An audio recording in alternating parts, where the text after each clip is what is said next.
Boa noite a todos, bem-vindos de volta a esta segunda sessão, bem-vindos aos resistentes que devem ter o jogo de Portugal no browser a refrescar, mas estão aqui, é bom estarmos de volta para esta segunda sessão. Gostava de voltar a agradecer à Paula, ao Ricardo e ao Jorge a generosidade e a disponibilidade para apresentarem este curso e conduzirem estes 3 dias. Eu suspeito que hoje vamos ser um grupo particularmente pequeno, portanto temos microfones abertos durante toda a sessão.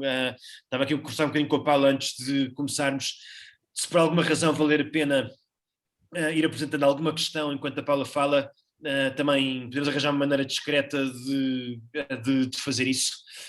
Enfim, se houver grandes gritos aqui à volta é porque eu estou no meio do bairro alto e Portugal marcou, e nesse caso todos ficam a saber. Creio que não vale a pena fazer uma grande apresentação e introdução. O Ricardo e o Jorge estão de câmara ligada e, portanto, se alguém porventura não estiver visto ontem, são os outros dois oradores deste curso. Passo a palavra à Paula, que conduzirá esta sessão, agradecendo esta preparação. Tivemos já aqui a ver um sneak peek dos slides antes de começarmos e, portanto, tenho muita curiosidade e muita vontade de ouvir a Paula falar. Paula, obrigado. Muito obrigada, Padre Francisco, e muito obrigada a todos pela vossa, quer dizer, se voltaram hoje é muitíssimo bom sinal, quer dizer, gostaram do que ouviram ontem. Acho que aumenta aqui a minha responsabilidade, sobretudo aqui com a concorrência do jogo de Portugal ao lado, e também peço desculpa se houverem aqui alguns gritos no background, mas tenho ali o marido e o filho na sala ao lado, com muita atenção ao que se passa. Aquilo que me desafiaram, o Ricardo e o Jorge, que me desafiaram a fazer, foi falar-nos um bocadinho destas finanças sustentáveis ou finanças para o bem comum do ponto de vista da empresa, que é aquilo que eu conheço um bocadinho melhor. A minha apresentação vai porventura soar um bocadinho mais técnica e, portanto, aquilo que eu vos peço, por favor, é, se começarem a achar que me estou a desviar do assunto ou que isto gera alguma curiosidade, desafiem-me, interrompam-me, escrevam no chat, levantem a mão. E tornando interativo a coisa torna-se mais interessante. Gritem golo. Este não seja de França. Okay? Eu vou partilhar a apresentação, a ver se me corre bem. Acho que é esta. Estão todos a ver? Não? Sim? Sim, ótimo. Ótimo. Portanto, para quem ontem chegou um bocadinho mais tarde, eu sou responsável pela contratação de financiamento na EDP e, portanto, aquilo que eu vou abordar aqui vou tentar evitar repetições com aquilo que o Ricardo disse ontem, mas olhar para o financiamento sustentável nas suas diferentes formas, como é que surgiu, como é que tem vindo a evoluir e, no caso particular, que é aquele que eu conheço melhor da EDP, o que é que levou a EDP a evoluir por esta área do financiamento sustentável e o que é que surgiu primeiro? Um bocadinho como o ovo e a galinha, será que foi a política de sustentabilidade e o olhar para a sustentabilidade que levou à necessidade ou ao desejo de usar instrumentos de financiamento sustentável, ou terá sido o inverso? Terá sido que o financiamento sustentável é que empurrou a EDP para ter acesso a ele, a enverdar e a dar mais atenção aos temas de sustentabilidade. Vamos ver. Portanto, começando um bocadinho, ou começando aqui de forma geral, se aqui o ecrã me ajudar, ora lá está, aqui a agenda, vou só mudar aqui o screen para conseguir ver os slides por completo. Eu vou tentar cobrir aqui 3 partes, uma parte mais geral sobre finanças sustentáveis, o tal caso de estudo, EDP, e o futuro, ou seja, que forças é que estão a moldar esta evolução das finanças sustentáveis, que é algo, como eu espero conseguir mostrar-vos, tem evoluído muito rapidamente nos últimos anos, embora já tenha surgido há algum tempo, já vai a caminho de 2 décadas. Portanto, começando, e aqui o meu conceito de finanças sustentáveis, que será um bocadinho diferente daquilo que o Ricardo vos disse ontem, mas, diria eu, bastante alinhado. E então finanças sustentáveis, num conceito mais técnico, acaba por ser qualquer tipo de serviço ou de produto financeiro que se foque ou que incorpore nos seus termos, de forma positiva, ou seja, propositada, Fatores ESG, os tais Environmental, Social e Governance, que o Ricardo falou, ambientais, sociais ou de governo da sociedade ou da empresa, para moldar decisões de desenvolvimento de negócio em geral e a forma como esse negócio é financiado em particular.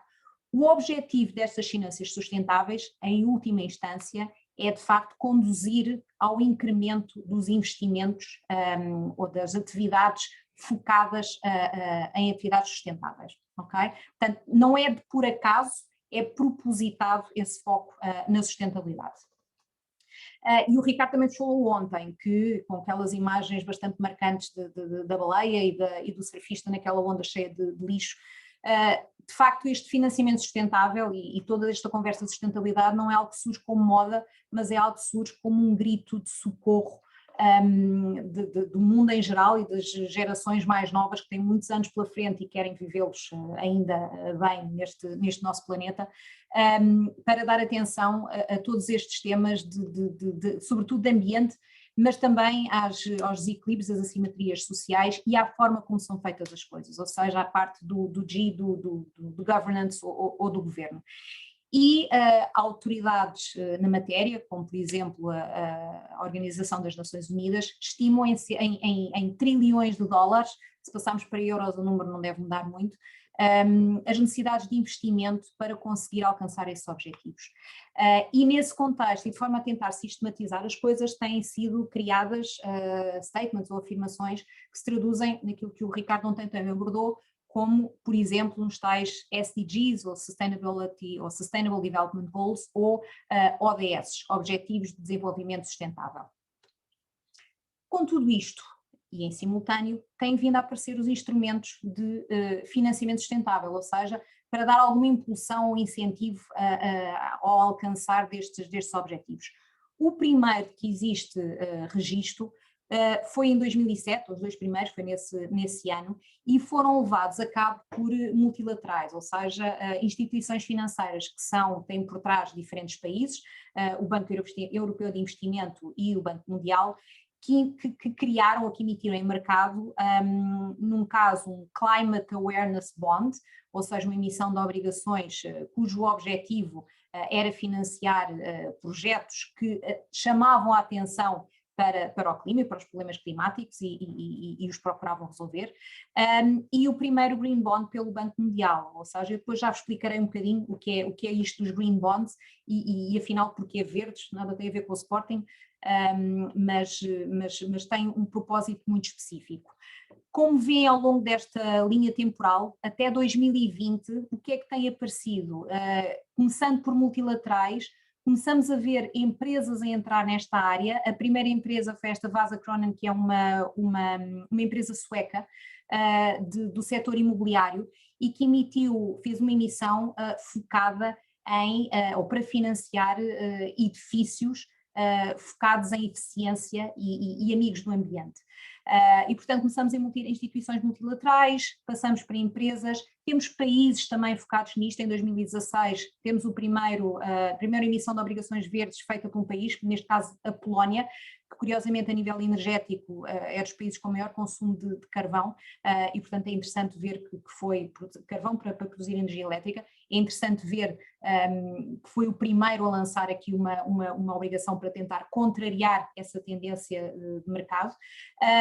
E depois temos aqui outro tipo de financiamentos, que eu também já explicarei à frente, KPI linked outra vez por uma empresa, um bond, uma obrigação social pela Danone, iogurtes, porque é social, o que é que tem ligação, já lá iremos explicar o que são sociais.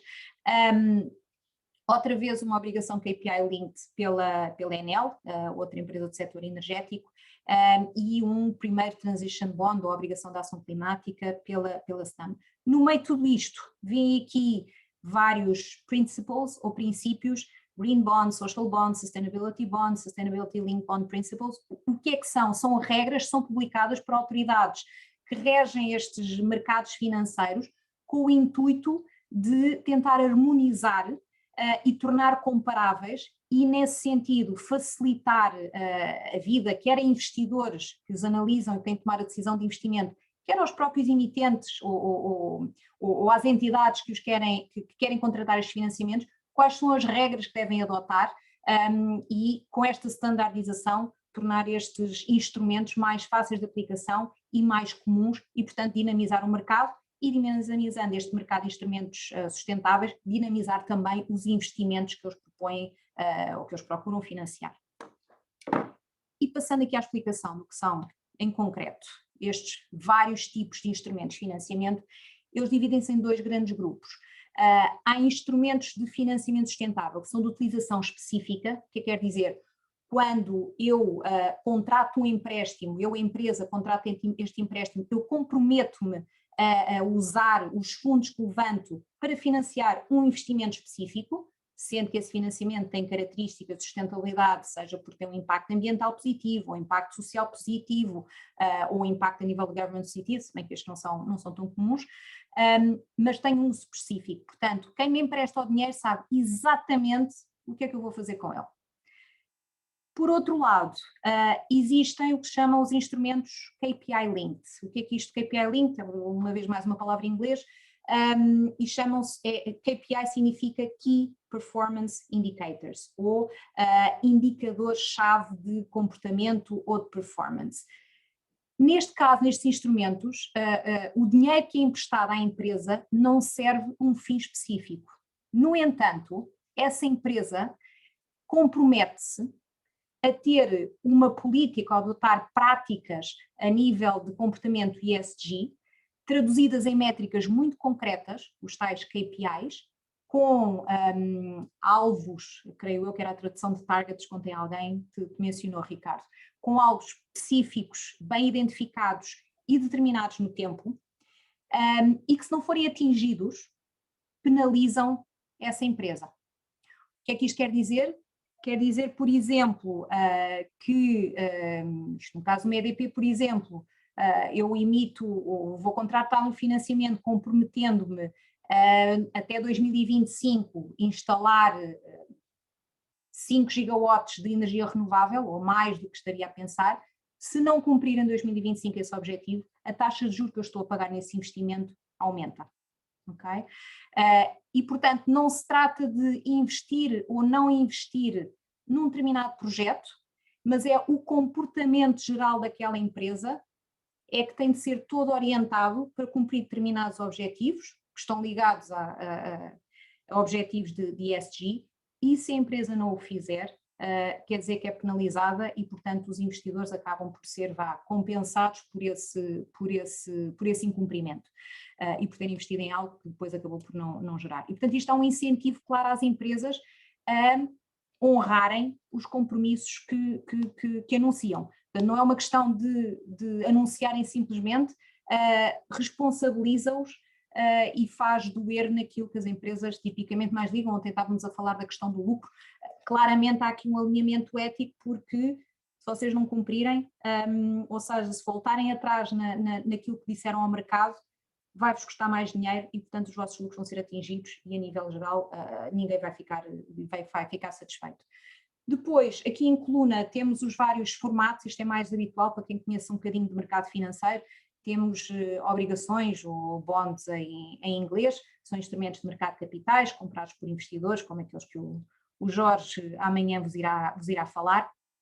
Temos empréstimos bancários e tem aqui várias tipologias consoante o tipo de utilizações que existam, verdes, sociais, sustentáveis, e temos outro tipo de instrumentos. Na prática, o que quero-vos transmitir? Isto é um mercado que está a evoluir muito rapidamente, as instituições financeiras têm uma criatividade para criar novos instrumentos que é extraordinária, mas a parte boa é que todos eles acabam por ter aqui propósitos específicos e o seu objetivo é o mesmo, é assegurar a dinamização de investimentos sustentáveis, sejam a nível ambiental, como são estes green, que acabam por ter obrigatoriamente ser investidos em atividades com impacto ambiental líquido positivo, ou sociais, têm impacto positivo em atividades ou em atividades com impacto social positivo líquido, ou na parte da sustentabilidade acaba por abarcar estes dois temas. Depois acabam por surgir outros tipos de instrumentos focados em impactos climáticos positivos, ou o Blue tem a ver com impactos positivos no oceano, e acabamos por ver aqui muitas entidades. As mais típicas, vou ser franca, são as entidades da área de energia. Vemos aqui uma Iberdrola, a própria EDP, como vocês verão mais à frente, já emitiu obrigações verdes, a TenneT também está na mesma área, mas vemos outras entidades como a Volvo e como os próprios bancos, BNP Paribas aqui como exemplo, a emitir este tipo de instrumentos. A nível de todos os outros, vem aqui que cada vez mais, e esta diversidade de entidades que aqui está, demonstra o foco que todas elas têm nestes temas da sustentabilidade, e o reconhecimento da sua importância e da sua dinamização. Passando um bocadinho à frente. O que é que eu vos queria mostrar? Portanto, tudo isto começou em 2007, tem vindo a aumentar, e vocês veem aqui por este gráfico que o crescimento nos últimos anos tem sido exponencial. Exponencial em montante e exponencial em termos de diversidade. Aqui a barra de 2021, notem só que isto é um gráfico que foi-nos dado pelo BNP Paribas, mas são fontes de mercado, disponíveis na Bloomberg.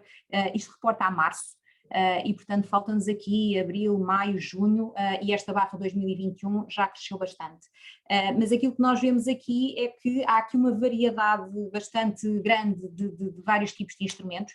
Aqueles que continuam a ter mais expressividade são os green bonds, as emissões verdes, aquelas que têm um impacto, o objetivo é ter um impacto climático positivo, mas vemos também em 2020, isto é interessante, a barra ali amarela, que são as obrigações sociais, a passar ali de uma faixazinha de 5% para 30%. E isto tem a ver muito com a pandemia. Eu chamo também a atenção quando vim aqui na barra do lado direito, e deixo aqui os vários gráficos, só sei o nome em inglês, pie charts, eu não sei dizer em português, que é terrível, mas estes gráficos que aqui têm, logo o primeiro, tem o tipo de emitente, ou seja, quem é que pediu dinheiro emprestado, e aqueles 54% dos SSAs são soberanos, portanto são países. Não é coincidência que em 2020 a maior parte deste tipo de instrumentos foi emitido por países, por soberanos, e que aquela barra dos 30% social também tenha ganho maior força. Isto porque, efeitos da pandemia, vários países fizeram emissões precisamente dedicadas a combater ou financiar ou apoiar a sociedade e a economia em geral contra os efeitos da pandemia. E uma vez mais, e assim se vê porque elas estão aqui feitas, que o mercado de capitais está alinhado em ajudar a combater esses efeitos e num período tão complicado. Depois, o que é que vos mostra ali também, e chamava só a atenção aqui para a parte da região dos issuer region, é a região dos emitentes, aqueles 53%, muito grande parte dele, o que é que isto mostra? Que a Europa é que está mais avançada em toda esta parte das finanças sustentáveis e tem liderado. Embora a BlackRock acabe por ser mais associada aos Estados Unidos, como até foi mencionada, a realidade é que toda esta matéria de sustentabilidade, sobretudo impacto ambiental, tem sido muito liderada pela Europa, que acaba por impactar o resto do mundo. E portanto, parece que Portugal marcou.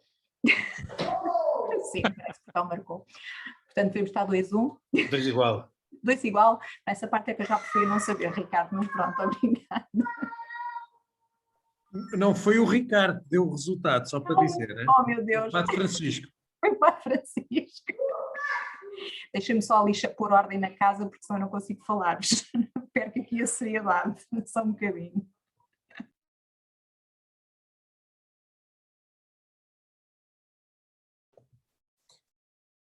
Enquanto a Paula volta, eu queria só dizer que este gráfico é realmente incrível, não é? Que mostra de uma maneira super explícita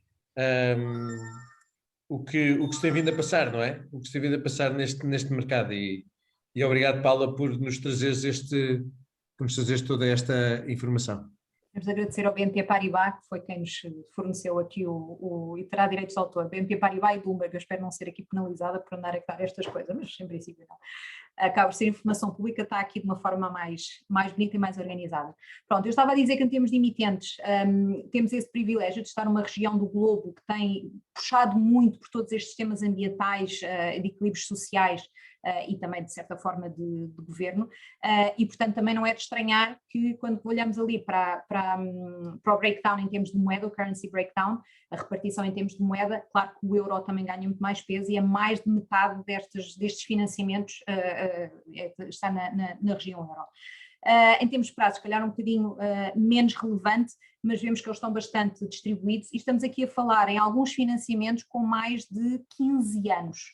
E, portanto, quer dizer que os investidores, e isso é importante também, estão dispostos a fazer apostas em instrumentos de muito longo prazo, precisamente para apoiar este enfoque na sustentabilidade e no trabalhar para o bem comum e para o futuro. Portanto, há aqui este alinhamento. Passando para o slide seguinte, eu vou só olhar aqui para as horas para não exceder. O que é que eu vos queria falar? Que tudo isto começou muito com emissões focadas, com propósito específico, mas cada vez mais nós vemos esta emergência destes instrumentos, os KPI linked ou Sustainability linked, que acabam por ter, embora não tenham um fim específico para os seus fundos, acabam por impor nas empresas uma responsabilidade mais alargada e até de mais longo prazo. Esta parte de emissão de obrigações e o surgimento e o desenvolvimento deste mercado que tem vindo a incrementar nos últimos tempos, em 2020 e 2021, deve-se à Enel, uma empresa elétrica de origem italiana com elevada dimensão, que criou este mercado em 2019. Portanto, eles são os autores e eles têm o mérito de ter desenvolvido isto. Levou já à criação de um standard pela ICMA, que é a International Capital Markets Association, que é quem define estas regras para os instrumentos em mercado de capitais, para alinhar que princípios é que este tipo de emissões devem seguir. E lá está, se em novembro de 2020 só estávamos a falar nem sequer 10 emitentes, agora em maio já vamos em 45, em maio de 2021, e passou meia dúzia de meses, praticamente, e portanto isto dá-vos uma noção do incremento que tem tido e interesse e que tem despertado. E por outro lado, vemos também aqui o apoio do Banco Central Europeu, ou seja, este tipo de instrumento está a entrar também no que são os grandes reguladores destes mercados, que querem também fazer o seu papel a incentivar o desenvolvimento deste tipo de instrumentos e, portanto, dos investimentos em prol da sustentabilidade que eles têm associado. E em 2021, ou desde o início de 2021, o Banco Central Europeu passou a aceitar também este tipo de instrumentos nas suas políticas de recompra, por assim dizer. Os empréstimos são um bocadinho mais antigos, 2017, como tínhamos vindo, e também estão bastante disseminados e também já têm alguma standardização. O que é que, um bocadinho de forma transversal, o que é que este tipo de instrumentos trazem? Como eu dizia, eles têm um impacto no preço, quem não cumpra é penalizado, seja porque paga uma taxa de juros mais baixa, seja alguns instrumentos, eu acho que isto também é interessante, essa taxa de juro não reverte a favor dos bancos ou das instituições financeiras que emprestam, mas pode haver um acordo entre eles de que é entregue a uma terceira entidade, ou seja, alguém beneficia disso para compensar aquilo que a empresa não cumpriu e, portanto, há aqui alguma compensação que a própria empresa pode não ter conseguido cumprir, não propositadamente, mas porque, enfim, outras circunstâncias não permitiram. Mas, de qualquer forma, há essa compensação entregando uma determinada área ou um determinado montante financeiro a uma entidade terceira associada a estes temas de sustentabilidade. Isto é um interesse da parte das empresas, são uma ferramenta de comunicação muito forte, porque chamam a atenção para os objetivos de sustentabilidade que aquelas empresas têm e sublinham os seus compromissos. E com isto as empresas mostram que não têm medo de mostrar aquilo a que se propõem e não têm medo de assumir as consequências e, portanto, isso dá muita credibilidade às estratégias, atrai obviamente investimento, mas também as responsabiliza. Este tipo de instrumentos, pronto, isto já falei um bocadinho, não existe aqui um limite montante, não está ligado a um investimento específico, está ligado à estratégia global da empresa, permite aqui um alinhamento a nível de preço com a tal estratégia de sustentabilidade, se cumpre tem melhor preço ou melhor taxa de juros, se não cumpre é penalizado, e dá a nível dos investidores ou dos credores, aqui também uma maior visibilidade sobre a estratégia das empresas. Isto porquê? Porque estes instrumentos obrigam a reportes específicos.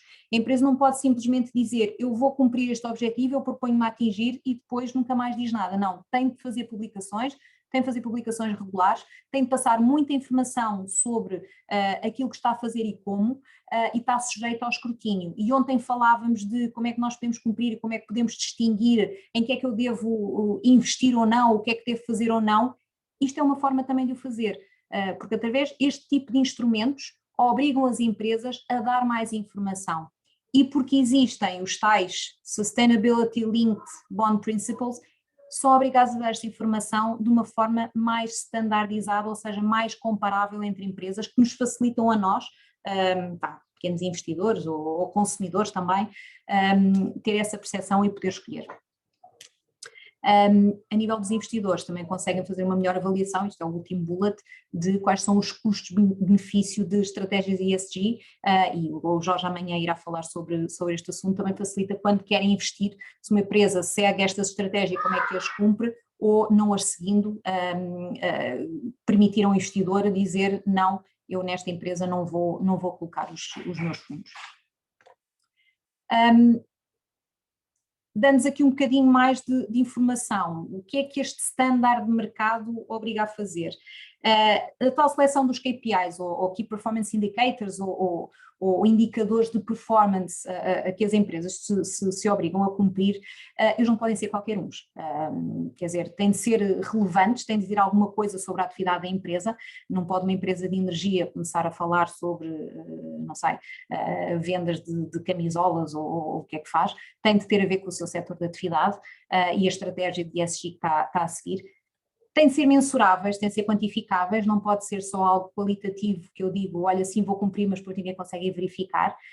Lá está, tem de ser verificáveis externamente, por entidades independentes, para dar credibilidade, não é só a palavra da empresa, alguém externo foi verificar e confirma que de facto isto assim é, e idealmente podem ser comparados com indicadores públicos para nós podermos olhar para aquela empresa em comparação com outras e tomar a decisão em qual delas é que queremos investir.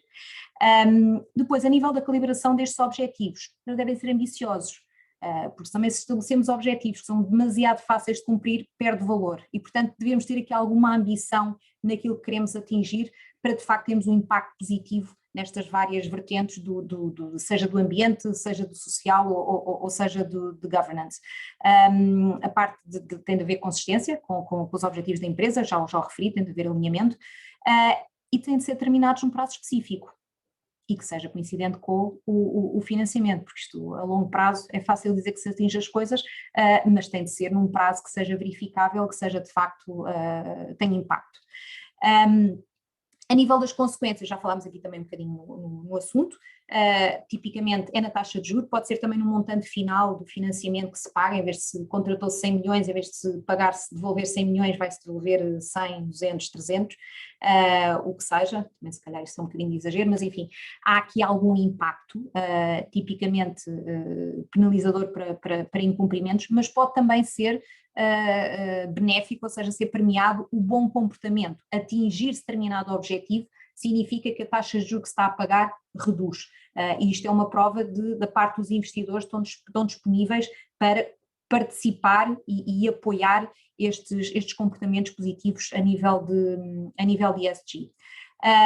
A questão do reporte, que já falámos, é preciso ser transparente, é preciso poder ser responsabilizado, e, portanto, as empresas comprometem-se, quando emitem este tipo de instrumentos, a disponibilizar, pelo menos anualmente, informação atualizada sobre os tais objetivos, como é que eles estão a ser atingidos, acompanhado do tal relatório de verificação externa. Portanto, não é só acreditem na minha palavra, estão aqui estes senhores que o confirmam.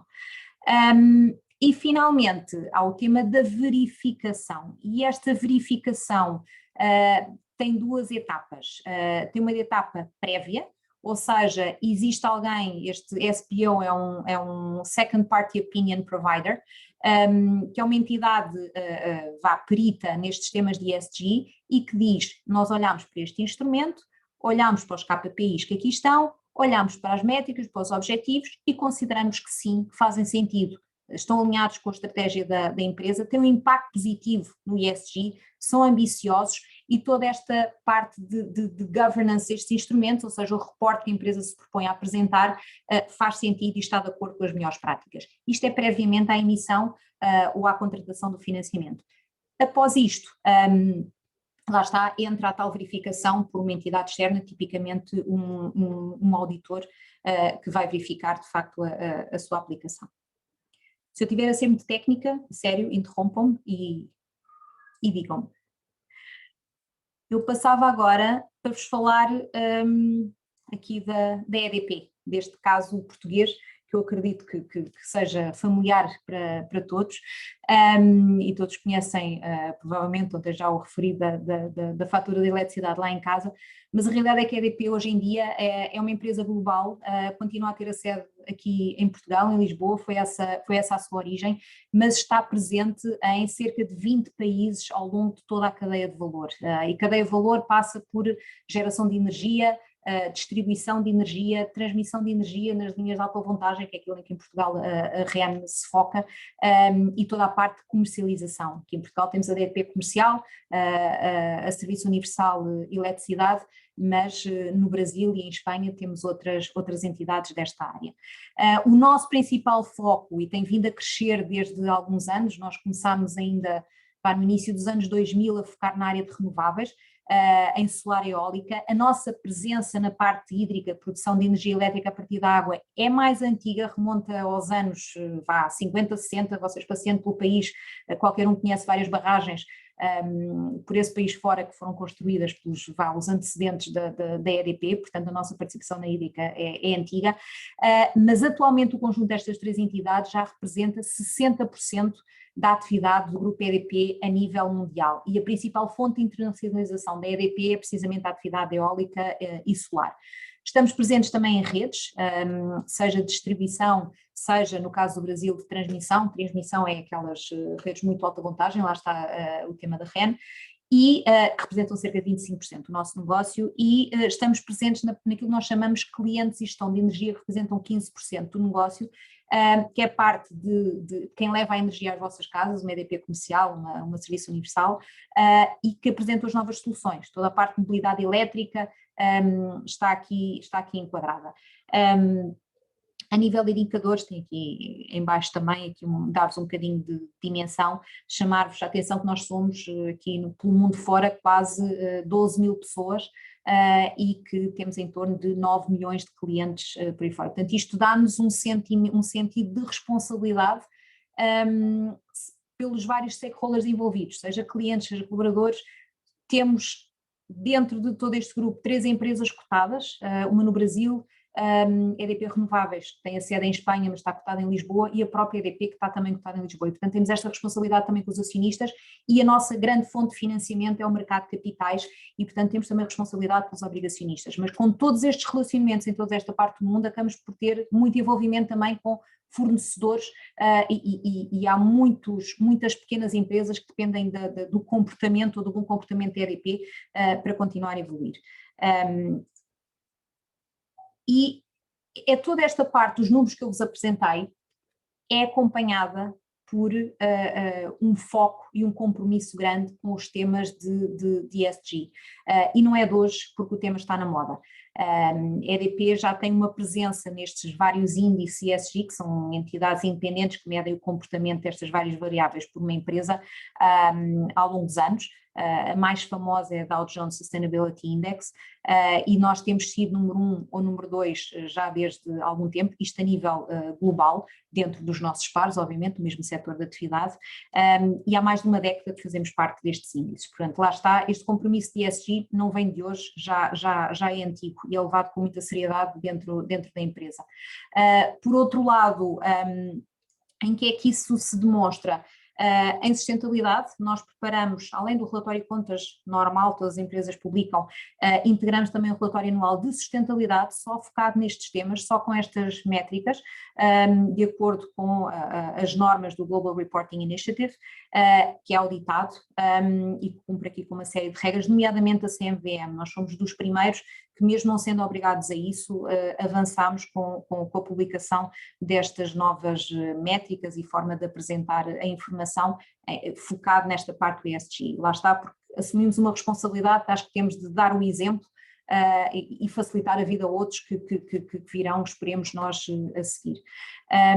Integramos e levamos muito a sério esta integração do ESG em tudo que é a nossa cadeia de negócio, seja porque procuramos sempre a excelência a nível de desempenho ambiental, e eu dou-vos aqui um caso interessante, que eu quando comecei a trabalhar na EDP, uma das primeiras coisas que fiz foi acompanhar um financiamento por parte do Banco Europeu de Investimentos, que era uma barragem, e nós pensamos, é uma barragem, se calhar água, amiga do ambiente, não tem grande tema, mas a verdade é que as barragens têm algum impacto ambiental, porque lá está, sobretudo quando tem ali um grande reservatório, estamos a falar de espécies de fauna ou de flora que são afetadas. E o Banco Europeu de Investimento é particularmente detalhado nas análises que faz.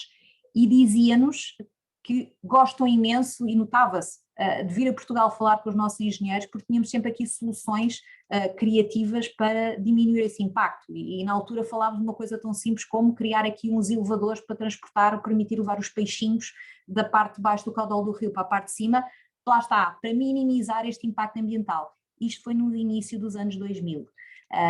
E portanto não é algo que seja agora 2021, já a EDP o fazia há bastante mais tempo. Aqui um segundo ponto que me parece importante também, e este tema do lucro e da questão ética e do alinhamento, e sim, falamos disto, mas será que a gestão e os acionistas ligam? A realidade é que os gestores da EDP, o Conselho de Administração Executivo, têm a sua remuneração ligada a fatores ESG e, portanto, se há um pior comportamento ou uma pior avaliação da empresa, do grupo, por estes índices, por estas entidades independentes, isto impacta diretamente a remuneração que eles têm.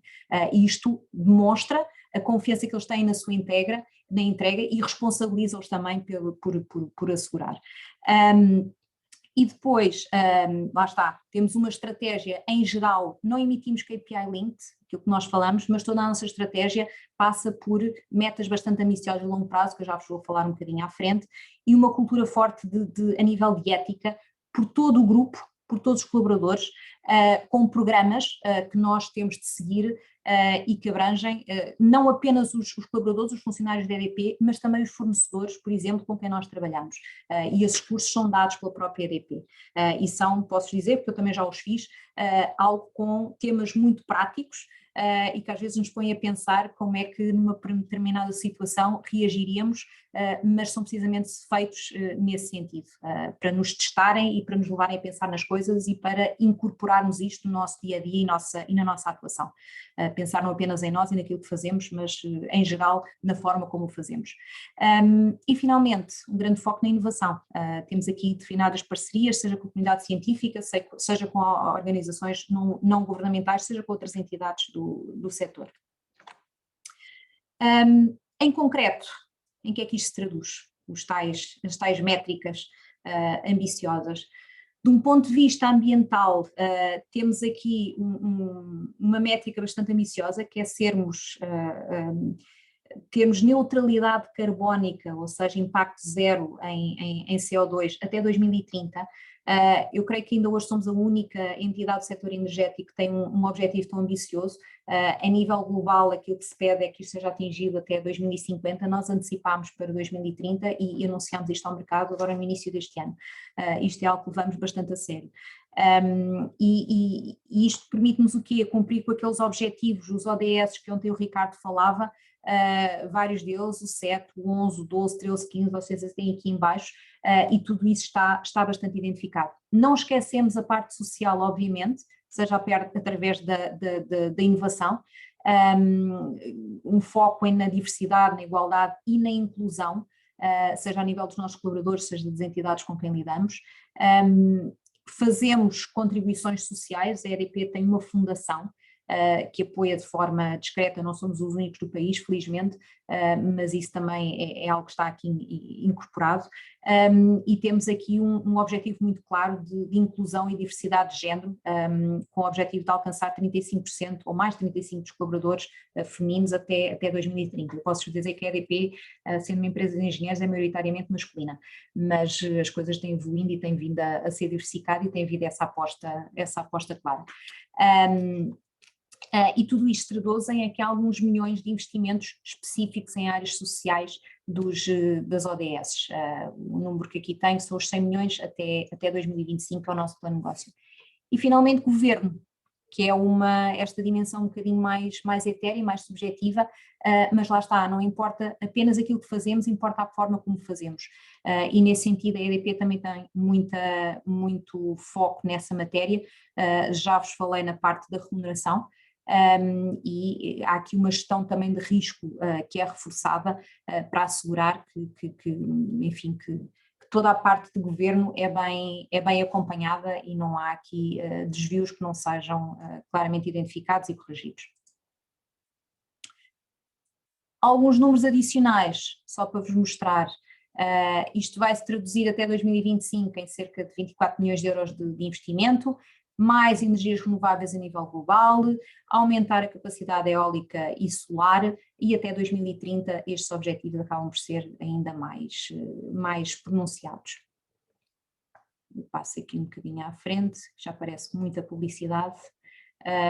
Este é o plano de investimento, que se calhar não vos vai estranhar que a maior parte do investimento, lá está, faz sentido que seja a nível renováveis, 80% nos renováveis, 15% em redes, que são também importantes para toda esta sustentabilidade carbónica, levar a energia onde ela é mais necessária, e sem redes nós não conseguimos fazê-lo, mas também 5% na parte de clientes e gestão de energia. E aqui inclui-se, por exemplo, toda a parte de mobilidade elétrica para tentar eletrificar a economia e a sociedade em geral e reduzir a pegada carbónica.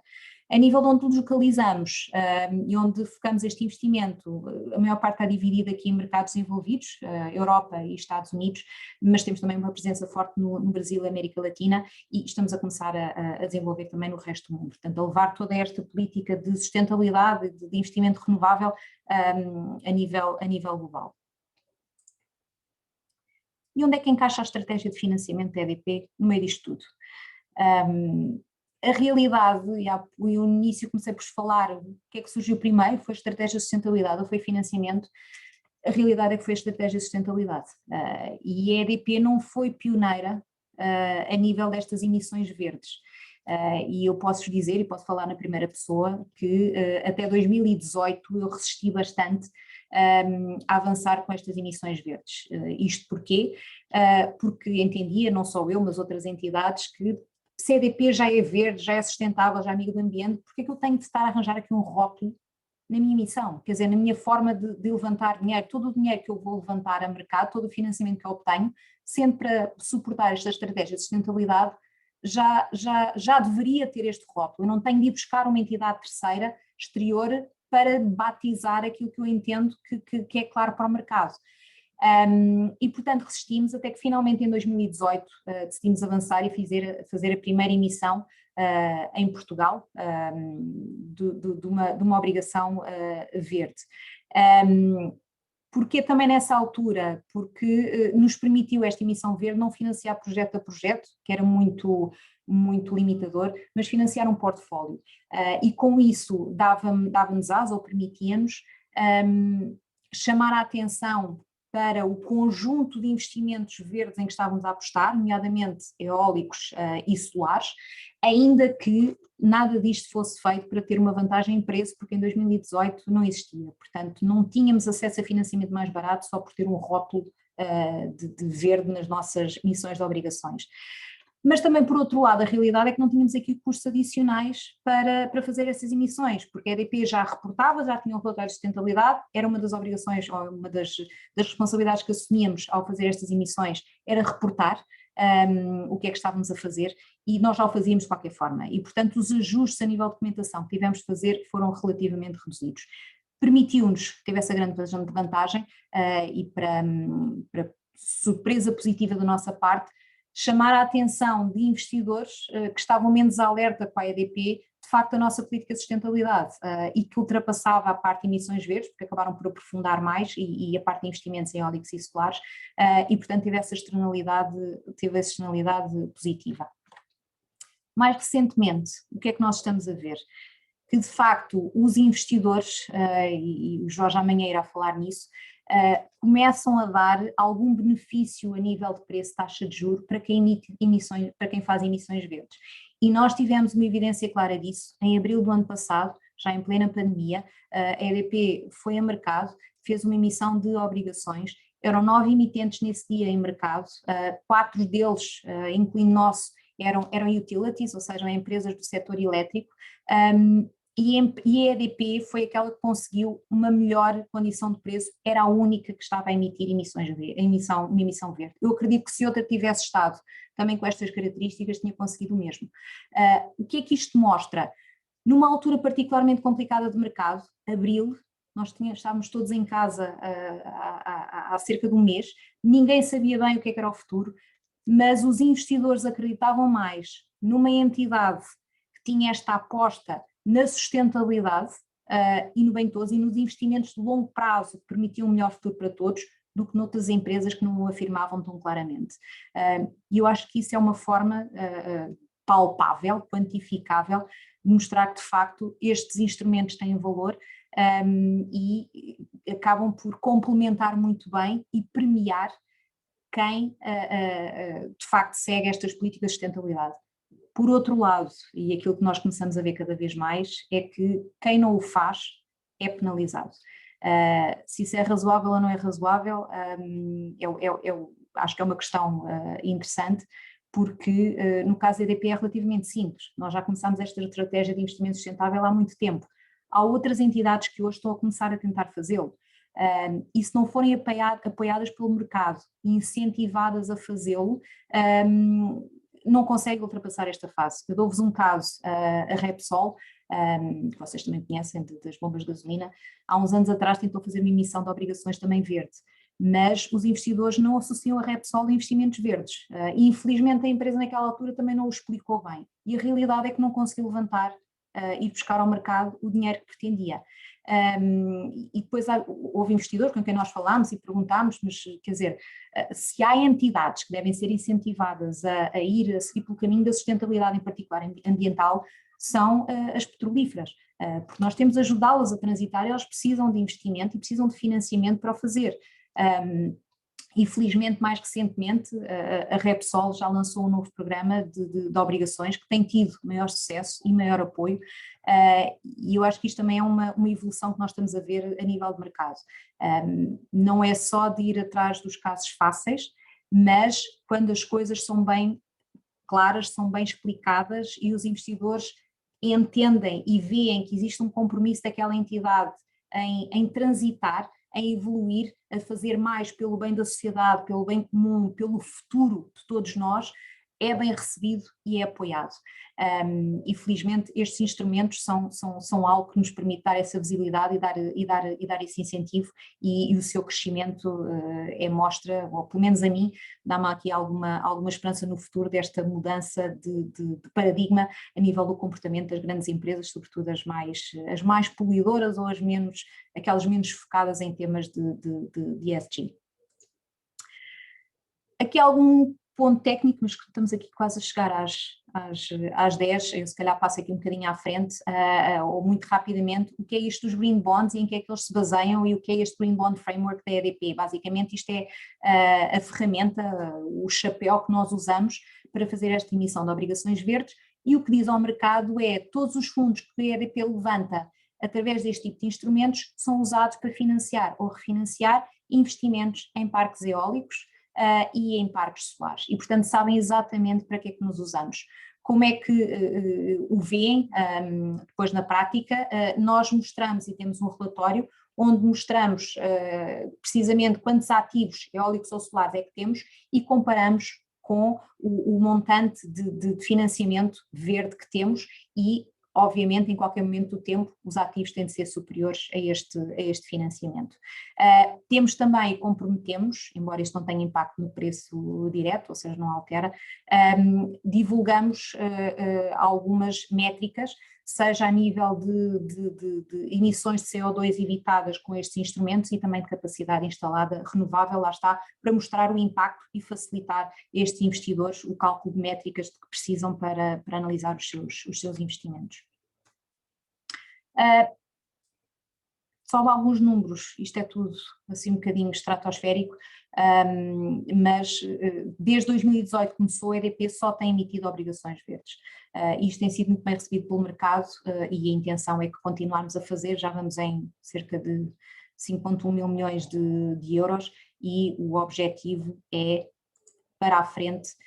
Isto representa apenas neste momento estamos em torno de 30% do nosso financiamento total, mas esperamos que até 2025 chegue ou ultrapasse mesmo os 50% da totalidade da nossa dívida, em linha uma vez mais com a parte de investimento e todos os nossos ativos. O futuro, e o que é que aqui reserva? Onde é que aqui vem? Aquilo que eu espero, muito francamente, e aquilo que eu tenho visto, é que este financiamento sustentável seja cada vez mais, como aqui digo no início, um catalisador de desenvolvimento das empresas, que seja focado não apenas no lucro puro e duro, mas neste bem comum, ou seja, nesta obtenção deste lucro que é saudável, mas proveniente de atividades que beneficiam todos, hoje, amanhã e por um prazo longo, e que são feitas da melhor forma, ou seja, com um governance correto e com impactos sociais também aos positivos. Agora, vai depender aqui de várias forças, seja a nível de regulação, temos aqui vários exemplos de regulação que têm surgido, de acordos entre vários países que têm puxado por este tipo de instrumentos e por estas formas de financiamentos, seja a nível dos próprios investidores, que estão cada vez mais focados e exigem das empresas que divulguem informação e que sejam mais claros nos seus objetivos de ESG, seja pelas próprias sociedades ou pelas empresas que apostam cada vez mais nesses instrumentos e dão-lhes importância, e que também desafiam as várias instituições financeiras a apresentar-lhes outros instrumentos que permitam precisamente divulgar as suas políticas de sustentabilidade. Mas sobretudo, eu acho que depende de cada um de nós, depende da sociedade, porque só com estas alterações de comportamento, com um nível de exigência como consumidores e como cidadãos, seja para os reguladores, para os investidores ou para as empresas, e de uma crescente consciencialização que também é trazida pelas novas gerações, mas também aqui as mais antigas, é que nós conseguiremos continuar a impulsionar este financiamento sustentável e com ele os investimentos sustentáveis em prol deste bem comum que temos vindo a falar. E pronto, era a última slide que tinha para vos apresentar, espero que ainda aí estejam, não sei quanto é que está o resultado do jogo, espero que estejamos a ganhar, mas abri agora para perguntas, estejam à vontade. Boa, Paula, fantástico, ótima apresentação, extraordinária apresentação.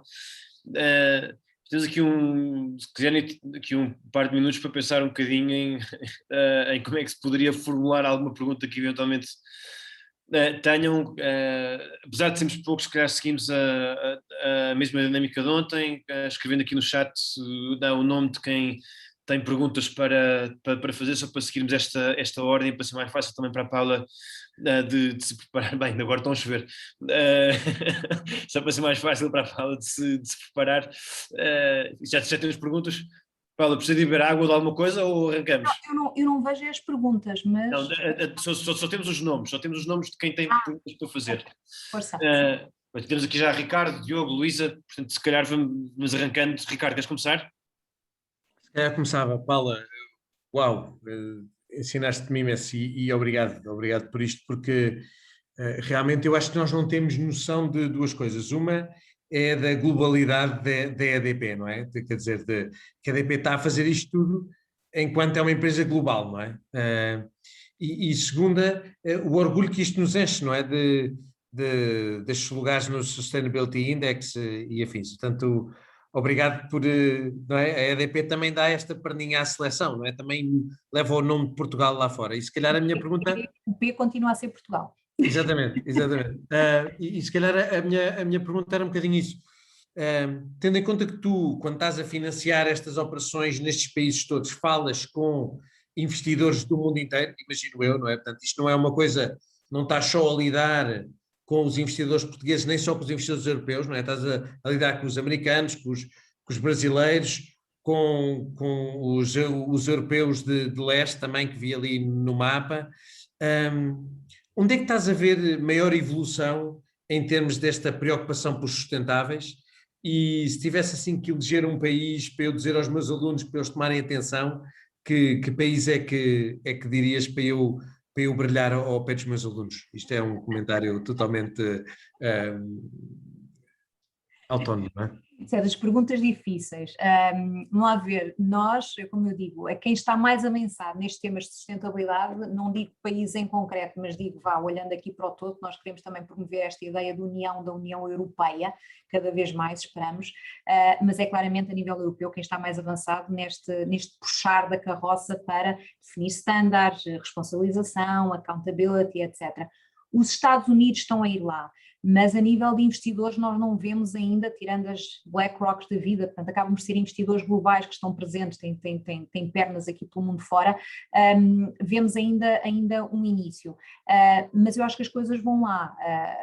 Nós a nível dos Estados Unidos temos uma plataforma muito grande de energias renováveis, tivemos agora, e não queria estar aqui a entrar em discussões políticas, mas acaba por entrar, isto não toda a gente viu, passámos felizmente de um presidente nos Estados Unidos para o outro, e a aposta em nível de renováveis e esta consciência do sustentável voltou a ganhar força com esta nova administração e, portanto, toda esta parte de renováveis e de sustentabilidade, este enfoque na sustentabilidade nos Estados Unidos está a ganhar muito peso. Mas isto acaba por ser global, nós vemos também no Brasil onde estamos, América Latina, em geral, todos os países veem que se não acompanharem este tema da sustentabilidade nas suas várias vertentes, vão ficar para trás, porque já não é uma questão de se destacarem pela positiva, é quem não mostrar isto, quem não mostrar esta preocupação com o futuro da humanidade em geral, e quando nós falamos, por exemplo, no tema da Amazónia, no Brasil, não é só os brasileiros que afeta, coitados, eles são os primeiros a ser afetados pelos incêndios, mas isto é um problema global, e portanto ou há essa preocupação de cada um dos países pelo bem global comum, ou simplesmente as torneiras começam-se a funcionar. Isto é um incentivo muito forte ao bom comportamento e ao desligar do egoísmo e ao de olhar pelos outros, porque é a única forma de olhar por nós próprios. A nível da Europa, eu comecei por destacar a parte da Polónia como o primeiro soberano que emitiu, e de facto é um país que tem tentado puxar pelos renováveis, já teve ali avanços e recuos, continua muito preso à parte do carvão, tem um lobby forte de carvão a nível de dióxido de carbono, que não é a melhor forma de produção de energia, mas tem tentado reforçar. Portanto, eu não te respondi diretamente à pergunta, mas acho que a ideia é que isto é uma tendência que está para ficar e o tema globalização aqui, felizmente, é visto positiva. Mas continua a ser a Europa a puxar muito, felizmente, e todos nós europeus temos lá um dever acrescido de acompanhar estes movimentos. Ok, obrigado. Nada. Eu não consigo ver quem mais está inscrito. Diogo? Diogo vinha a seguir. Sim, boa noite, antes de mais, e muito obrigado pela exposição. E é sempre bom termos case studies, porque nos permitem ilustrar as questões, e foi muito interessante. Eu, pegando nesta última ideia do futuro e até da apresentação de ontem, portanto, o sistema financeiro e os investidores, nas suas diferentes vertentes, profissionais, qualificados, não qualificados, etc.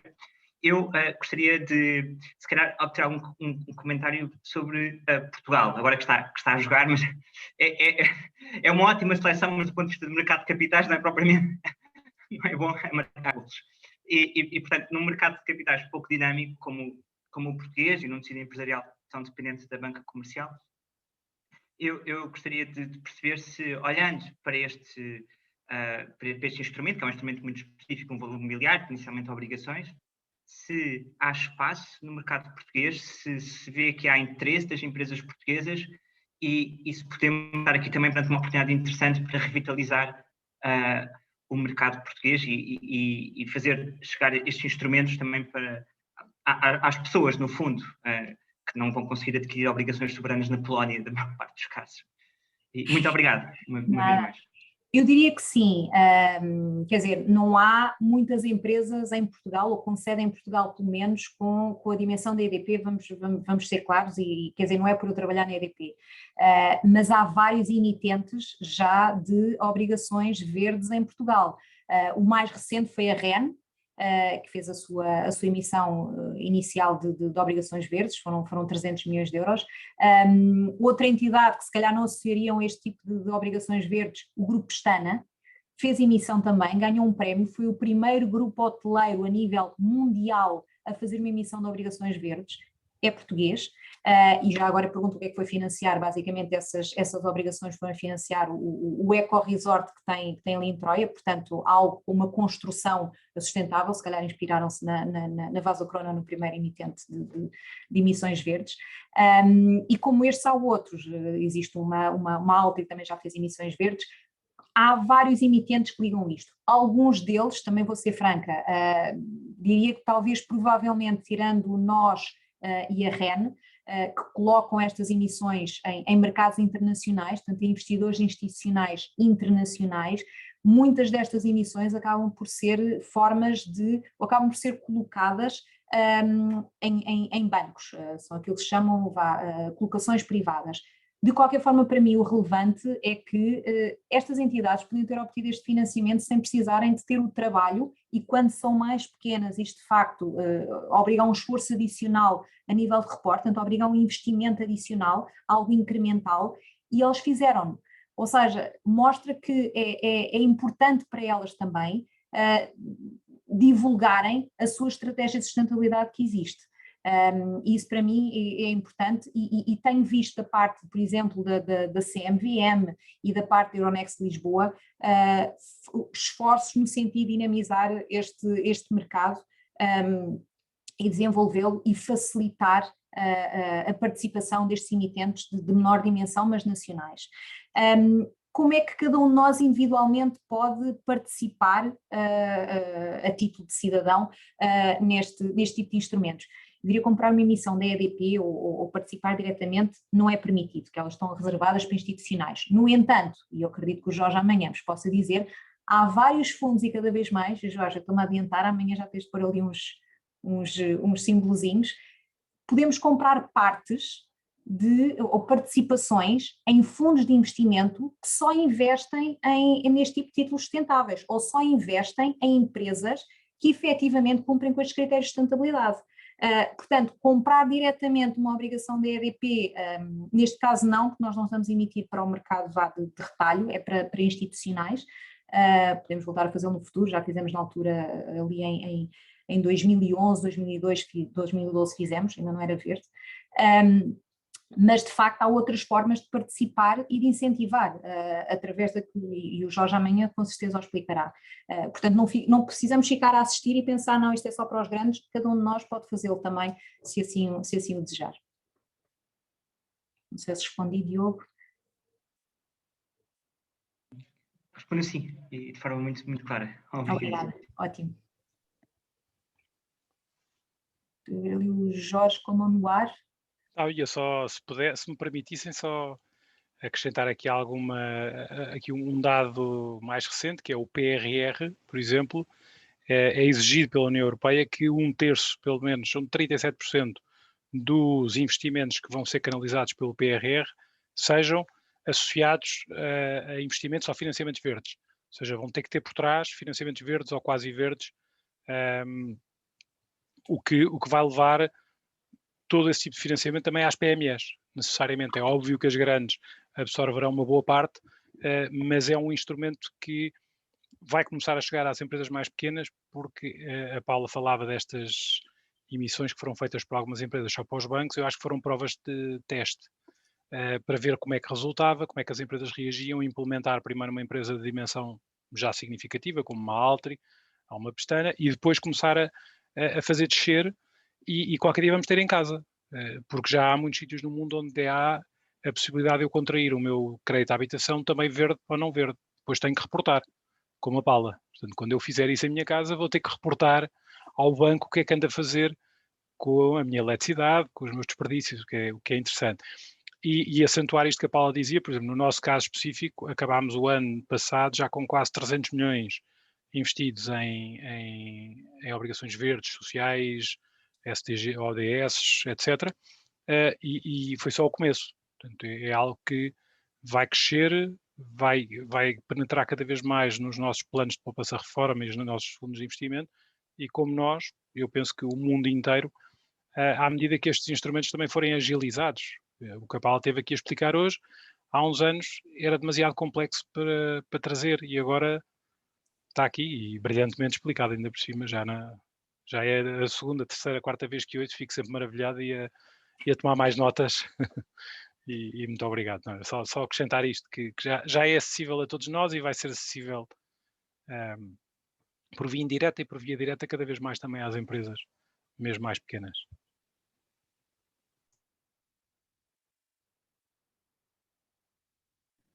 Muito bem. Luísa? Obrigada, Paula. Uma explicação extraordinária. E fez-me aqui pensar numa coisa que era, devia-lhe perguntar se, de facto, a questão de vocês estarem, a EDP, a cumprir com estes objetivos tão ambiciosos e tão na crista da onda em termos de sustentabilidade, se isto não tem a ver, se isto não é um processo, quer dizer, se isto não tem a ver com a questão de que você também disse que era um compromisso de longa data, portanto, até que ponto é que isto, os vossos objetivos e a vossa atividade atual não tem a ver com o histórico, não é? Com a história que têm em termos de sustentabilidade, e se de facto se isto não é uma questão de tempo, se isto não é um processo, e se daqui a uns anos haverá muito mais empresas, se Deus quiser, com os vossos marcadores. Eu diria que sim, obrigada, Luísa. Claramente é um processo. Isto tem sido em crescendo no caso da EDP, e eu recordo-me, eu comecei a trabalhar na EDP em 2002, e lá está, não tínhamos investimento aqui em renováveis, era incipiente, e estes temas da sustentabilidade, na realidade, não se falava de forma consciente, pelo menos, ou com todos estes nomes ou batizados. Eu acho que a lógica já lá estava a prática ou a cultura já lá estava.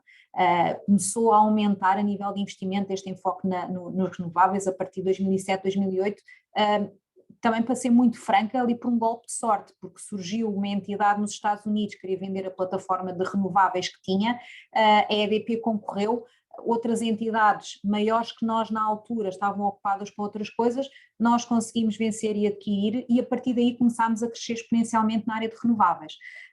E portanto, lá está, como alguém diz, ter sorte dá-me trabalho, é verdade, deu-nos muito trabalho na altura, mas tivemos a sorte de começar na altura certa, e agora na realidade é-nos mais fácil continuar. Mas sendo mais fácil, nós podíamos simplesmente não ser ambiciosos, mas isso não nos é possível. Ou seja, existe aqui também da parte do mercado dos investidores um maior nível de exigência de entrega. Os temas que eu referi de estarmos nos índices ESG, o tema muitas vezes não é chegar lá, é manter-se lá. Porque estas caracterizações e estas classificações são dadas, não são valores absolutos, são valores relativos, são comparáveis com as entidades a nível global. E como este nível de exigência está a aumentar, está a alargar-se, é cada vez mais complicado para uma EDP, felizmente, cumprir com esses níveis de exigência para se manter lá. E, portanto, temos de ser cada vez mais ambiciosos nos objetivos que temos, trabalhar mais para os entregar, dar mais divulgação também àquilo que fazemos e ser mais transparentes, para quem está de fora consiga perceber o que é que nós fazemos, como fazemos e com que objetivo, e também, muito francamente, tentar dar o exemplo para que outros o sigam. Tal como a EDP em 2018 seguiu o exemplo de outros a nível das emissões verdes e não fomos pioneiros, e temos a humildade de o admitir, há outros casos em que de facto somos, e para Portugal fomos pioneiros, e isso permitiu a outros emitentes portugueses seguirem, porque já tinham algum caminho facilitado. E nós levamos isso muito a sério e tentamos, e a realidade, e isso eu posso falar também na primeira pessoa, que quando fazemos aqui alguma contratação, pensamos em fazer algo que corra bem para nós, mas que também não estrague o caminho para quem venha a seguir. porque eu acho que fazendo bem para nós e caminhando e tendo um caminho aberto para que outros também façam o mesmo, acabamos por nos beneficiar a todos em conjunto. E, portanto, respondendo à sua questão, tem sido um caminho. Começou com talvez um golpe de sorte ali em 2007, 2008, esta parte dos renováveis, tem vindo a crescer e acaba por ser aqui um ciclo virtuoso de nós queremos fazer mais, nos ser exigido fazer mais e com isso vermos outros também fazer mais, e se Deus quiser nos ajudar, daqui a uns anos, como eu ontem dizia, deixarmos de falar de finanças sustentáveis, porque todas as finanças vão ser sustentáveis. E portanto espero que seja para aí que caminhemos e que todos nós consigamos contribuir para isso. Temos aqui uma última pergunta, o último pedido de pergunta da Concha. Concha, se estiver aí.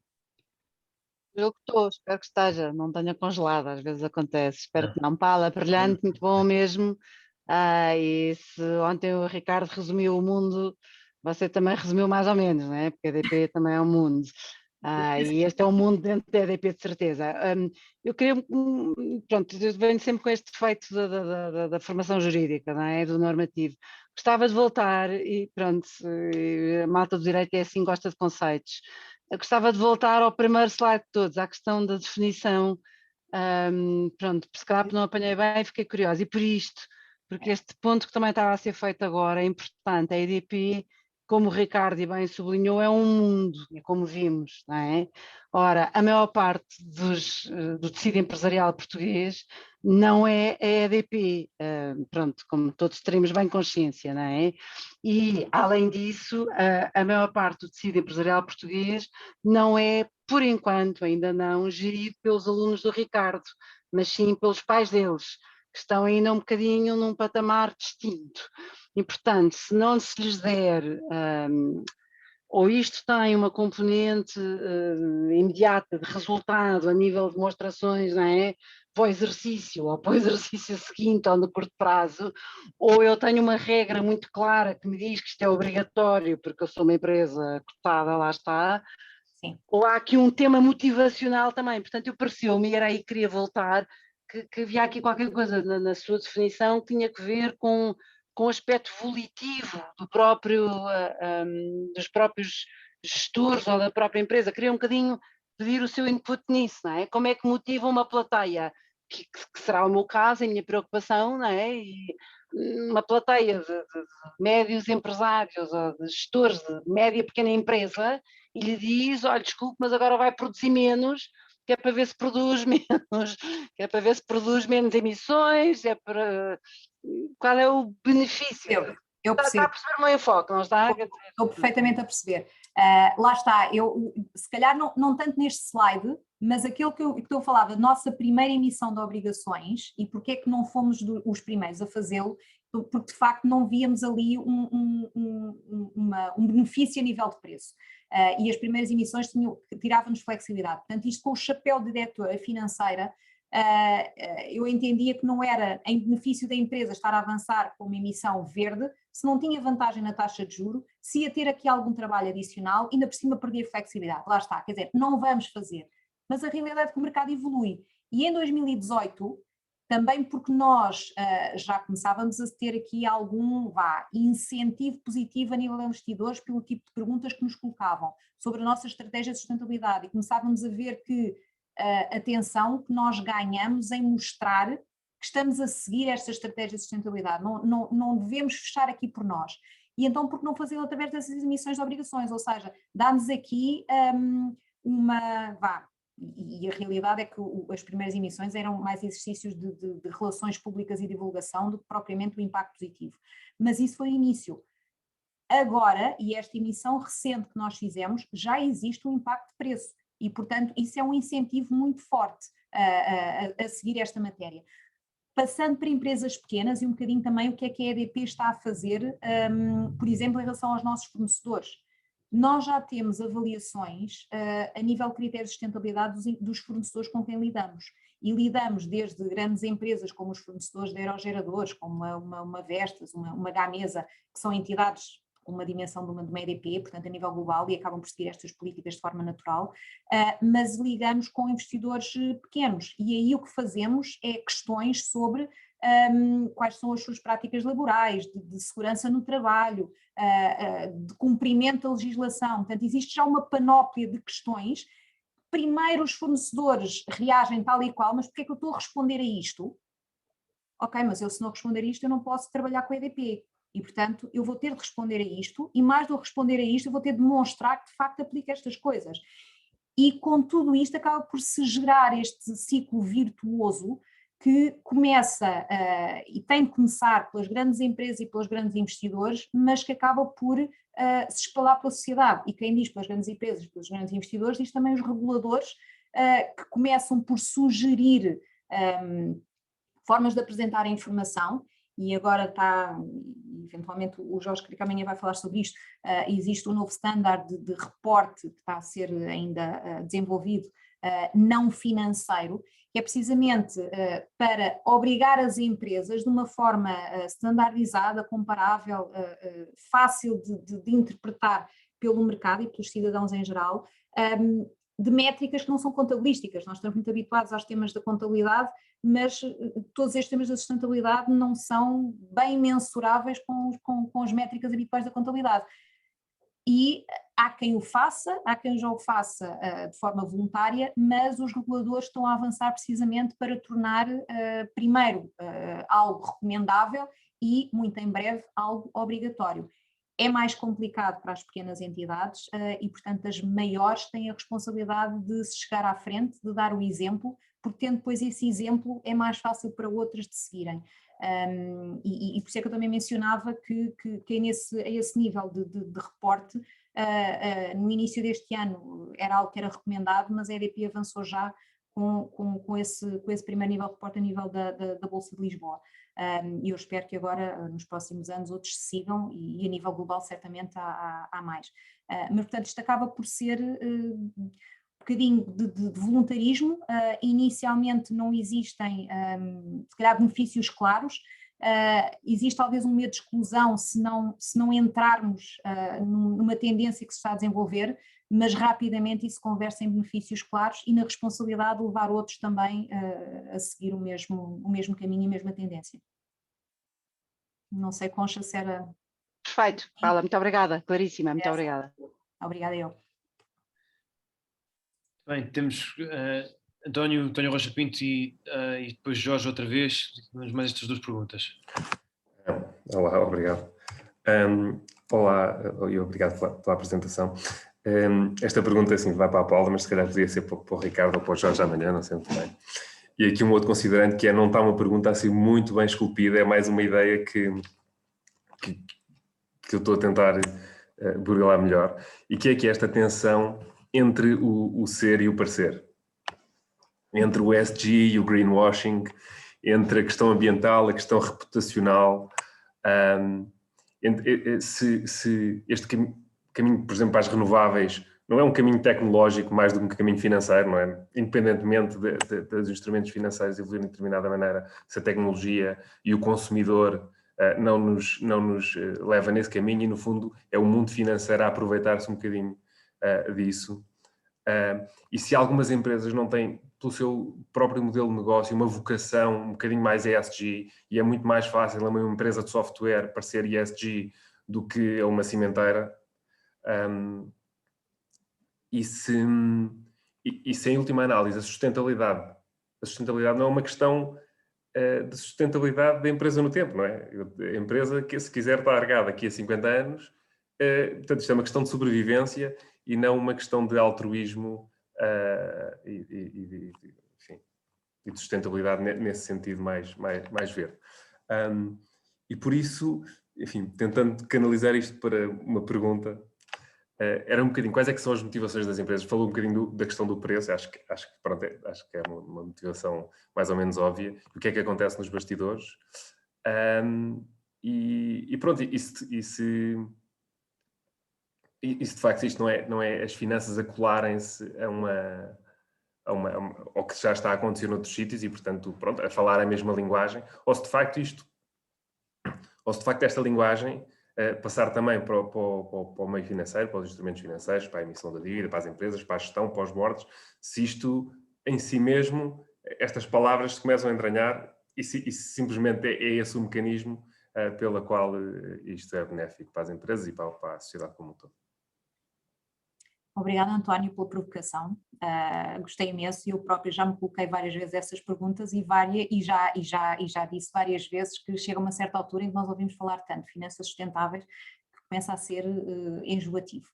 E isto não é uma moda que aí está e afinal quando as empresas falam nisso de facto são ou simplesmente estão a tentar sê-lo. E eu acho que aquilo que devemos caminhar é para as duas coisas.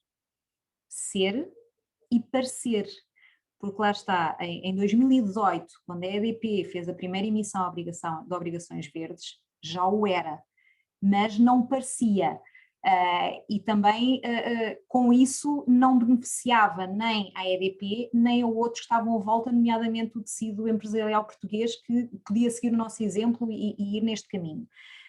Agora, existe claramente esse risco de quem... parecendo, não o é. E o greenwashing que falou é uma realidade que os reguladores em particular têm tentado combater e a União Europeia em particular, e se calhar já alguém ouviu falar na taxonomia que está a ser desenvolvida pela União Europeia, precisamente para tentar clarificar o que é que são realmente investimentos sustentáveis, o que é que considera um investimento verde dentro das suas várias classificações, que não é fácil, não é óbvio, e a realidade é que não é só por EDP construir um parque eólico que não causa impactos ambientais negativos, ou construir uma barragem que não causa impactos ambientais negativos. As coisas não são óbvias. E mesmo nas populações locais, por exemplo, há quem goste de ter uma barragem em determinado sítio porque isso gera emprego, mas por outro lado nós sabemos que tem um impacto na fauna e na flora e as pessoas também gostavam de manter o aspecto e a natureza tal qual está. Portanto, as coisas têm de ser equilibradas e têm de ser feitas com a consciência de que no mundo nós temos sempre impactos e há que os procurar equilibrar e compensar e mitigar. Agora, de um ponto de vista do mercado e dos reguladores, lá está, esta tentativa de classificação é uma lógica de mitigar este risco de greenwashing, porque tendo esta caracterização e obrigando os vários emitentes, as várias empresas, os vários bancos a encaixarem-se e a dizerem exatamente onde é que se caixa e a demonstrarem que assim é e terem verificações externas a mostrá-lo, acaba por os responsabilizar nesse sentido e evita estas prevaricações e lá está, contribui para o ciclo virtuoso porque dá mais confiança a quem investe de que não estão a ser enganados. Estão de facto a investir em algo que é e não apenas que parece porque tem um rótulo bonito a dizer que é verde. Agora isto é um caminho. E ainda temos aqui muito caminho para fazer. Toda esta parte do ESG Linked que eu falei, que não são os verdes que são os mais óbvios, porque tem um princípio, um fim e um destino, acaba por ser mais transversal e eu acho também um conceito interessante, sobretudo para entidades que estão na fase de transição e que querem mostrar que se calhar não têm ali um investimento verde para mostrar, mas têm políticas em prol de impactos positivos, seja no ambiente em geral, seja na parte social, seja na forma como fazem as coisas, que deve ser reconhecido e tem mérito e deve ser incentivado. E, portanto, pedem ajuda através da forma de financiamento a ajudá-los a continuar a evoluir e entrarem mais profundamente neste ciclo virtuoso. Mas lá está, tem de haver aqui um equilíbrio, e naquele meu último slide era isso que eu tentava mostrar, para que isto se desenvolva entre os reguladores, entre os investidores, entre as empresas que acedem a este tipo de financiamento e entre cada um de nós, cidadãos e sociedade, em sermos mais exigentes naquilo que nos rodeia e também no nosso próprio dia-a-dia e tomar consciência de que não podemos não podemos ter tudo. Há que fazer aqui escolhas e não são fáceis. Ok? Mas há que incentivar que as coisas aconteçam. Não sei, Jorge, se quer dizer alguma coisa, guardas para amanhã? Não, eu gostava imenso de dizer, que até o António Rocha Pinto também já aprendeu uma coisa que eu aprendi imenso, que é não fiquem para o fim num curso, porque os anos, portanto, eu agora gostava de anunciar um quarto dia em que o Padre Francisco vai explicar tudo o que ficou por explicar no curso, porque pronto, estou a gostar muito que o Ricardo e a Paula, através dos seus mecanismos de inteligência artificial, entraram no meu computador e descobriram tudo o que eu vou falar amanhã. Repetidamente. Portanto, o Jorge vai falar disto amanhã, o Jorge vai falar disto amanhã. Não acredito. E pronto, estou a receber mensagens atrás de mensagens. Eu não sabia que sabias falar disto. Está a ser ótimo. Não, só realçar aqui, eu acho que há uma coisa que eu gosto muito nesta apresentação que a Paula fez, que ajuda a este processo todo do greenwashing, de não haver, etc., que é o compromisso com os ODS, os SDGs, que estava ali. É muito interessante, é um exercício, quando as empresas o fazem internamente e o fazem com seriedade, faz com que eu, por exemplo, acho que eu prefiro uma empresa que esteja a tentar fazer greenwashing, porque eu acho que nesse processo vai se transformar, os seus colaboradores vão se transformar, o management vai se transformar, do que uma empresa que não queira fazer nada. Não estou a dizer que é o caso da EDP, porque conheço bem e é um caso que tenho usado bastante, que é o exemplo do contrário, é o green spreading, porque já era green, como tu dizias, Paulo. Mas é algo que não me preocupa muito agora, nesta fase, que as empresas estejam a fazer algo para parecer, para mostrar, porque eu acho que nesse processo vão ser, entre aspas, enganadas e vão ser levadas para o bom que tudo isto tem. Quando começam a descobrir, quando começam a aprofundar, quando começam a ver as oportunidades, a adesão dos clientes, a adesão dos colaboradores, eu acho que tem um impacto enorme. Fico muito preocupado com as empresas que nem me tentam mostrar nada, essas sim. E depois uma coisa também dizer ao António, que é nós, quando estamos a analisar, comparamos a EDP com a Electricité de France ou com a Iberdrola. Eu não vou comparar a EDP com uma produtora de software, comparo as produtoras de software entre si. Nós investidores, obviamente, e portanto esse efeito depois é alisado, e amanhã falaremos um bocadinho mais sobre isso, e eu vou ter em conta essas diferenças entre setores quando estou a falar com essas empresas. Porque obviamente vou exigir muito mais socialmente de uma empresa de software e vou exigir muito mais ambientalmente de uma empresa de produção de eletricidade. E depois disto tudo há de equilibrar, porque o peso que dou a cada realidade é diferente, porque tem uma materialidade diferente. Mas estou absolutamente de acordo que é mais fácil parecer verde, mas nós profissionais de investimento também já estamos a dar a volta a esse tema com as nossas próprias análises e com o apoio de entidades. Mas pronto, agora também queria baixar um bocadinho as expectativas para amanhã, que não vou ser capaz de falar de tudo o que ao longo destes 2 dias toda a gente foi dizendo que eu iria abordar. Nem tomei nota de tudo, portanto não sei se consigo, verdadeiramente. Muito bem. Amanhã veremos, teremos aqui para ouvir e para julgar, Jorge. Não, muito bem. Paula, queria muito agradecer outra vez esta sessão ótima. É bom isto ficar gravado e podermos revisitar depois outro dia que alguém queira. Amanhã continuamos com o Jorge, começamos às 9 da noite, como tem acontecido nestes últimos 2 dias.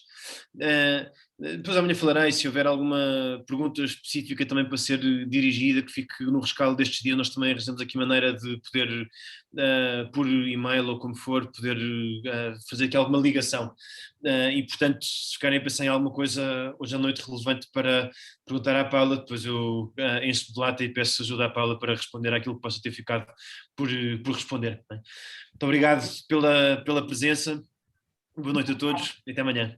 Obrigada. Até amanhã. Paula, um beijinho. Obrigado, Paula. Obrigado. Muito obrigado. Muito obrigado. Muito obrigado. Boa noite.